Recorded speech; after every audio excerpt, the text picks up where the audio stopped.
Oh, good. Fantastic. Break out the marching band and fire up the fight song.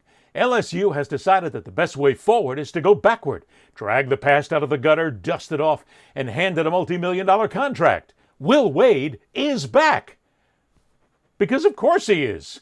I think this is a little bit of Will Wade being like, I'm going to go back and I'm going to do it and do the same thing I was doing. You know, the things that I was doing wasn't necessarily legal, and now they're legal. And I'm going to go do it in a big way again and just show everybody. Let's not waste time pretending this is anything but what it is. A full-throated, zero-shame declaration that rules, ethics, and basic institutional dignity are nothing more than speed bumps on the road to revenue. The issue here is not whether we broke a few rules or took a few liberties with our female party guests. We did. LSU didn't just rehire a coach, they rehired a walking NCAA case file. A guy whose strong-ass offer scandal wasn't whispered in dark corners, but blasted across headlines with the subtlety of a car alarm at 3 o'clock in the morning. LSU head coach Will Wade has been indefinitely suspended after an FBI wiretap was released of Wade making unspecific offers recruiting in 2017. The telephone conversation was between Wade and Christian Dawkins, the two discussing an offer which involved bribery and corruption in the NCAA. And now we're supposed to do what? Be surprised? Outraged? Deeply concerned? Oh, please. Save the fake moral panic for someone who hasn't been paying attention. This is college athletics in its purest, most honest form. Win at all costs, cash the checks, and clean up the mess later, if at all. Wade got caught. Not accused, not rumored, caught.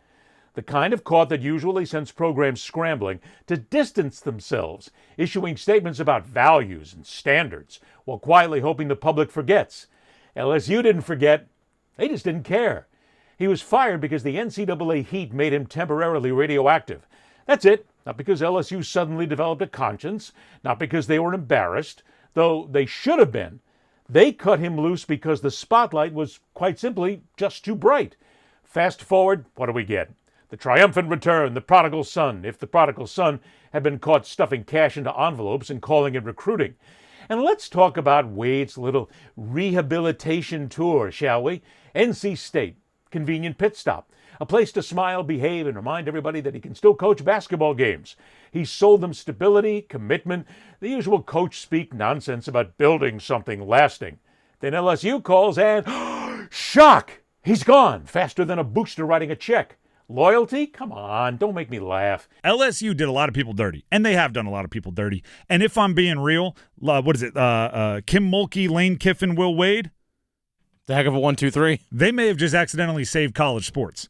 Because the thing that unifies everyone is a common enemy, and now everybody, like the Big Ten, the ACC, everyone's linking arms to be like, they stink. There's a real LSU, a villain thing happening here. NC State wasn't a destination. It was a witness protection program for his reputation, a quick polish job before the next big payday. He used them, plain and simple. And anybody who didn't see that coming wasn't paying attention or just didn't want to. Sound familiar? It should.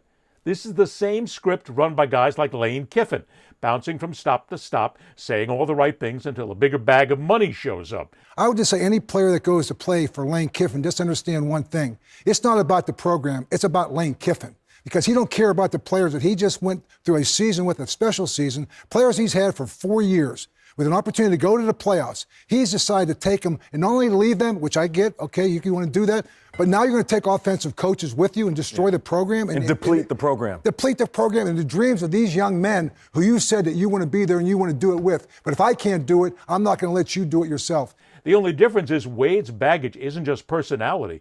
It's documented rule breaking. But hey, wins cure everything, right? That's the gospel here. Not integrity, not accountability, wins. And LSU fans, oh, come on, spare me the idea that they're going to rise up and demand better. Demand what exactly? Fewer victories? Less relevance? A clean program that finishes 6th in the conference? Come on. They don't want better.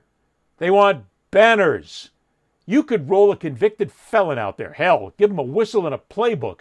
And if he wins 25 games, he's getting a standing ovation. That's not an insult. That's reality. The machine only works because everybody feeds it. And for those clutching their pearls today, acting stunned that LSU would dare bring Wade back, where have you been? Colleges have been rehiring, recycling, and rewarding rule breakers for decades. And if you can coach, you get second chances, third chances, okay, infinite chances. The system doesn't punish, it reloads. So no, this isn't a scandal. It's not even particularly interesting. It's predictable. It's routine. It's exactly what happens when billions of dollars, unchecked power, and zero accountability collide. Will Wade is back at LSU because LSU wants to win. And winning is the only thing that matters. Everything else?